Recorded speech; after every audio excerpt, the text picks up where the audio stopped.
ত্রয়োদশ জাতীয় সংসদ নির্বাচনের প্রার্থিতা প্রত্যাহারের শেষ দিন আজ। আগামীকাল চূড়ান্ত প্রার্থী তালিকা প্রকাশ ও প্রতীক বরাদ্দ দেওয়া হবে। ঢাকা ১৩টি আসনে এ পর্যন্ত ৪ জন প্রার্থী তাদের প্রার্থিতা প্রত্যাহার করেছেন।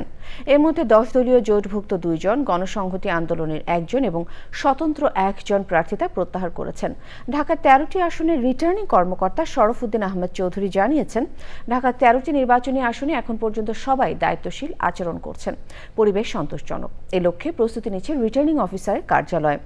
রিটার্নিং কর্মকর্তা আরও জানিয়েছেন, কোনো প্রতীকে একাধিক প্রার্থী থাকলে সমঝোতা না হলে লটারি হবে।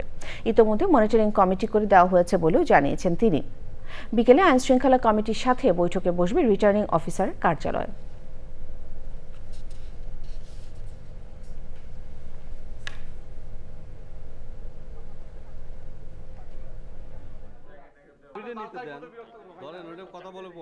ঢাকার 13টি যে নির্বাচনী আসন,